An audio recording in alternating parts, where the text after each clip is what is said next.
Vous écoutez Fake Hair Real Me, le podcast qui vous parle d'alopécie, mais aussi et surtout des merveilleuses solutions qui sont à notre disposition pour y faire face. Le but ici ne sera pas de s'apitoyer sur nos pauvres crânes clairsemés, mais plutôt d'apprendre à vivre avec cette pathologie et peut-être même à en rire. Et si vous aimez les contenus légers et informatifs sur l'alopécie, n'hésitez pas à rejoindre la communauté Comme un diadème sur YouTube, Facebook et Instagram. Bonjour à toutes et bienvenue dans ce nouvel épisode du podcast. Aujourd'hui, je vais vous parler de la greffe de cheveux et pourquoi j'ai décidé de ne pas faire une greffe de cheveux quand j'ai découvert que j'avais une alopécie et qu'elle a progressé à un stade où ça devenait très complexant pour moi. Alors la première chose que j'aurais à dire, c'est que déjà la greffe de cheveux, à un moment, je l'ai envisagée. Et en fait, je l'ai envisagée exactement au même moment où j'ai pensé au volumateur capillaire, c'est-à-dire à peu près au moment où ma fille avait 1 an, mon premier enfant.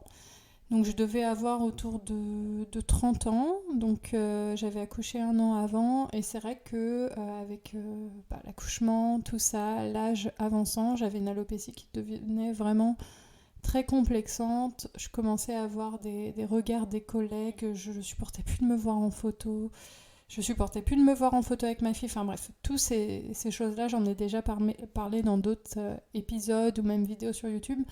Mais bref, ça m'a fait un déclic sur le fait qu'il fallait absolument maintenant que je trouve une solution pour que mon alopécie androgénétique ne se voit plus, en tout cas au niveau du regard des autres en fait. Et donc, très naturellement, moi je connaissais déjà l'existence des volumateurs capillaires depuis quelques années puisque j'étais tombée à l'époque sur une vidéo YouTube et je connaissais bien sûr aussi l'existence des greffes capillaires. Donc en fait, j'ai envisagé les deux en même temps. Par contre, je savais très bien que la greffe c'était un budget plus élevé puisque d'après ce que j'avais compris, c'était autour de 5 000 € et si j'ai bien compris, ça peut même être un peu plus suivant le nombre de greffons que vous allez réimplanter. Mais j'étais tellement complexée, pour vous dire, que la greffe, si c'était efficace pour moi, j'étais prête. Les 5 000, je m'en souviens, je me disais, je suis prête à les mettre. C'est pour vous expliquer quand même le niveau de complexe où on se dit, peut-être que je vais mettre 5 000 € pour un résultat qui est incertain. J'étais prête à le faire. Alors ça me faisait mal au cœur, évidemment. Mais je me disais, s'il faut passer par là, je le ferai. Mais en fait, à l'époque, il y avait quand même plusieurs choses qui me faisaient hésiter.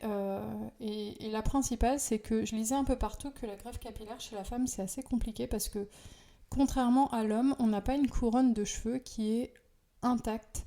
Dans le sens où, d'après ce que j'ai compris, mais à vérifier, mais voilà, c'est des données un peu complexes, donc là, je vous donne vraiment ce que moi j'ai compris. La répartition des bulbes atteints par, en gros, l'alopécie androgénétique, donc la sensibilité accrue à la DHT, n'est pas la même chez l'homme que chez la femme. D'après ce que j'ai compris, chez l'homme, la couronne n'est pas ou très peu touchée, alors que chez la femme, l'alopécie serait répartie sur l'ensemble de la tête. Et du coup, là où les hommes, quand ils deviennent chauves, ils peuvent être denses de la couronne, les femmes, elles vont avoir tendance à se clairsemer d'un petit peu partout. Et du coup, ce qui me faisait un petit peu peur là-dedans, c'est que si on bouge des bulbes du côté pour les mettre sur le dessus, mais qui sont quand même touchés par l'alopécie androgénétique, est-ce qu'ils vont pas finir par tomber quand même ? Et donc, d'après mes lectures sur internet, c'est ce que je comprenais. Après, j'ai jamais vu un médecin, j'ai jamais vu un chirurgien, donc là ce que je vous dis, c'est une compréhension que j'ai eue en lisant quelques articles par-ci par-là sur internet, donc c'est très parcellaire, c'est pas très exhaustif, j'ai pas fait une recherche approfondie sur les mécanismes génétiques derrière l'alopécie androgénétique en fonction des hommes, des femmes, etc. Donc c'est vraiment une compréhension que j'ai eue à l'époque. Donc je doutais beaucoup vis-à-vis de ça, je me disais mais est-ce que vraiment c'est efficace chez la femme ? Et en même temps des fois je trouvais sur des photos sur internet des avant-après de chirurgiens sur des patientes femmes en fait, qui étaient assez impressionnants et je me disais s'ils le font c'est bien que ça doit marcher. Et en même temps des fois ces choses-là on se dit mais est-ce que les photos sont réelles ? Est-ce qu'elles sont pas truquées ? Donc j'étais un petit peu dans un stress vis-à-vis de ça. Donc je me suis dit peut-être qu'il faut que j'aille consulter un chirurgien esthétique, je sais pas exactement ce que c'est. Et en fait, je ne l'ai pas fait puisque, entre-temps, j'avais trouvé le contact d'une clinique qui faisait des greffes et qui acceptait de déjà faire un premier avis sur photo. Et étant assez mal à l'aise à l'idée de parler de mon alopécie et tout, enfin moi les trucs à distance et tout, ça me rassurait. Donc en fait, j'ai envoyé des photos de mon alopécie et c'est d'ailleurs cette photo-là que j'ai mis dans ma vidéo Alopécie, mon cauchemar, ma solution. Je l'avais prise pour cette photo de greffe, donc c'est pour vous dire, c'est vraiment au même moment. Et franchement, la photo, elle m'a fait mal parce que elle est horrible cette photo. Elle est franchement horrible. Si vous voulez la voir, donc c'est sur YouTube, Alopécie, mon cauchemar, ma solution. Mais je me suis rendu compte le jour de cette photo à quel point c'était grave en fait et à quel point c'était pire que ce que je pensais parce que moi j'avais jamais vu ma tête du dessus. Je pensais que j'étais normale et en fait j'étais pas du tout normale quoi. Enfin, et bref, je prends cette photo, je prends aussi l'arrière, ils avaient demandé à ce que j'écarte les cheveux sur l'arrière, donc moi je trouvais que j'avais une raie assez fine sur l'arrière, j'étais contente. Et donc je leur envoie les deux photos, et en fait j'ai rapidement reçu une réponse où ils m'ont dit non mais voilà, on pourra rien faire, il n'y a pas assez de densité de cheveux. Alors d'un côté j'étais soulagée en fait, parce qu'entre temps j'étais allée dans une boutique de compléments capillaires, j'avais essayé un volumateur, je savais qu'il coûtait environ 1550 €. Et je m'étais trouvée belle avec en fait. Et je m'étais dit ça peut être une solution pour moi. Et du coup j'hésitais énormément avec la greffe en fait. Parce que je me disais ouais mais bah, ça sera pas mes cheveux. Mais en même temps c'est joli, il y a de la densité. Et en fait quand ils m'ont dit non c'est pas possible, ben, j'étais soulagée de ne pas avoir le choix en fait. Donc du coup c'est comme ça que je suis passée au complément capillaire et que c'est ma solution aujourd'hui. J'en suis très contente et je suis ravie de ne pas être passée par la greffe. Surtout que depuis, dans le cadre de Comme un diadème, j'ai rencontré de nombreuses femmes, enfin quand je dis rencontrer, des fois c'est des messages sur les réseaux, mais il y en avait même à une époque que j'avais rencontré, qui avaient fait des greffes et qui m'ont dit, bah franchement, moi je suis pas satisfaite et aujourd'hui je m'achète un volumateur. Donc quand on se retrouve à payer une greffe 5-6 000 euros, parfois plus, pour au final 2 ans après acheter un volumateur, je me dis, bah mince, on doit quand même être un petit peu dégoûté d'avoir dépensé cette somme-là. Après, c'est certainement un avis biaisé, puisque évidemment, moi, les filles qui viennent me voir, c'est des filles qui ne sont pas satisfaites du résultat de la greffe quand elles en ont fait une. Donc, celles qui sont contentes, certainement qu'elles passent pas par Comme un diadème. Mais en tout cas, c'est vrai que de voir plusieurs fois des clientes qui ont fait des greffes et qui, au final, me disent bah ça n'a pas été efficace et j'ai tout perdu et je passe au volumateur, je me suis dit bon, c'est peut-être pas une solution pour moi. Il y a aussi une chose à prendre en compte quand on envisage une greffe, c'est que d'après ce que j'ai compris, pareil, l'alopécie doit être stabilisée. Donc c'est ce qu'ils conseillent par exemple pour les hommes. Il ne faut plus avoir une alopécie qui évolue. Alors je ne sais pas à quel âge on a une alopécie qui n'évolue plus. J'aimerais bien le savoir d'ailleurs, mais c'est vrai que par exemple pour les femmes, si vous envisagez encore des grossesses ou une grossesse que vous n'avez pas eue, bah, c'est pas forcément le bon moment de faire une greffe en fait. Il faut vraiment attendre qu'au niveau hormonal, ça bouge pas trop. Et d'ailleurs, je me pose même la question par rapport à la ménopause, est-ce qu'il faut faire une greffe avant la ménopause? Et en même temps, si c'est pour trouver une solution bien plus tard et vivre en étant triste à cause de son alopécie ou complexé pendant des années, est-ce que ça vaut le coup d'attendre 60 ans quoi? Enfin, je sais pas exactement à quel âge c'est la ménopause, je pense que c'est plutôt vers 50. Mais bref, c'est aussi quelque chose à prendre en compte.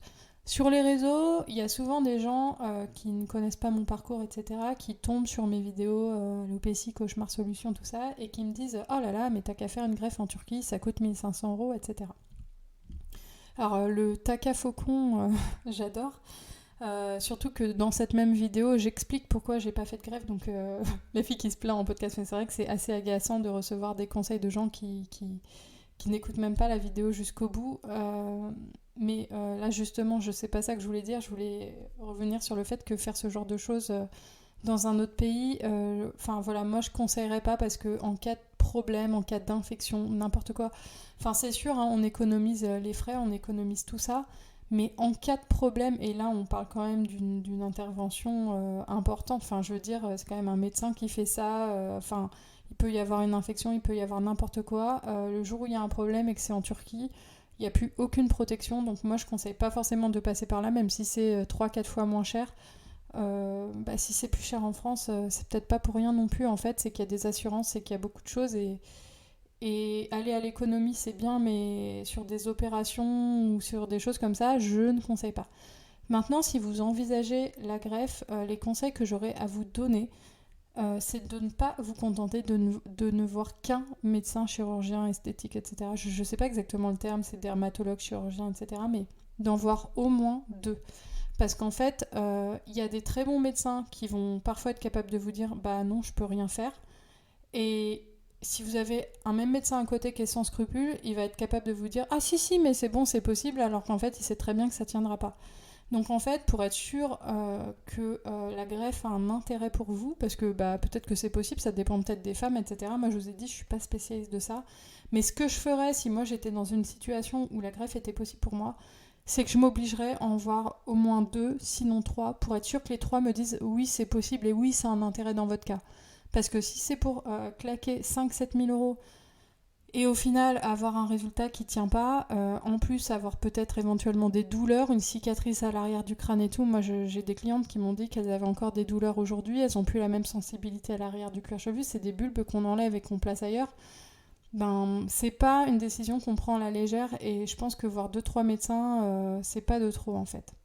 Et aussi, ça je le tiens d'un directeur d'une grande enseigne avec qui j'ai travaillé à un moment, qui s'occupait d'un centre de greffe ou qui était en contact avec un centre de greffe et qui avait fait une greffe lui-même.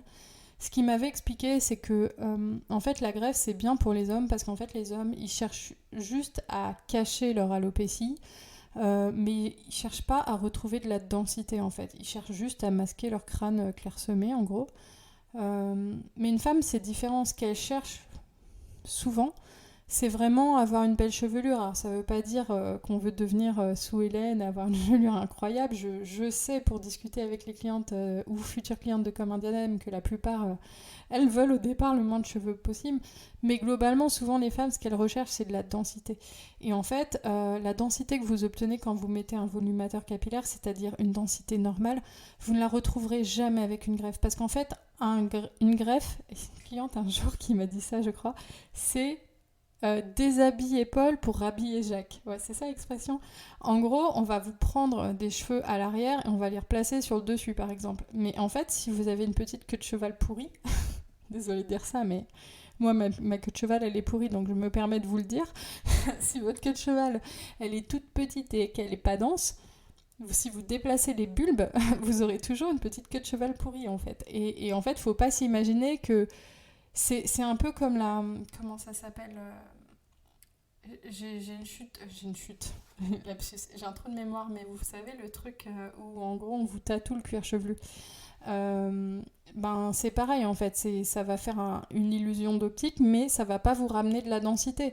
Donc, il y a des femmes qui cherchent juste à masquer ça et voilà, qui cherchent pas spécialement à retrouver une belle chevelure. Mais c'est vrai que moi, je me disais...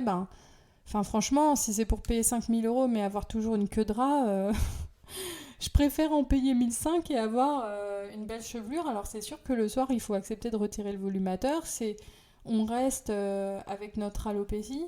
C'est une solution qui est différente. Donc ça, après, chacun fait comme il veut. Mais en tout cas, ce qui est vraiment, vraiment important, et c'est ce que je veux dire dans cet épisode, c'est que si jamais vous êtes intéressé par cette solution, trouvez un bon chirurgien qui... si vous faites l'opération, vous êtes sûr que l'opération a un intérêt pour vous. Et ça, en voir plusieurs, c'est quand même mieux parce que y a trop de chirurgiens qui font ça, alors qu'en fait, 1 an plus tard, on se rend compte que ça servait à rien. Donc voilà, il faut trouver quelqu'un d'honnête en fait. J'espère que cet épisode vous a plu et si c'est le cas, n'hésitez pas de le noter positivement sur votre plateforme d'écoute et je vous dis à bientôt pour un prochain épisode.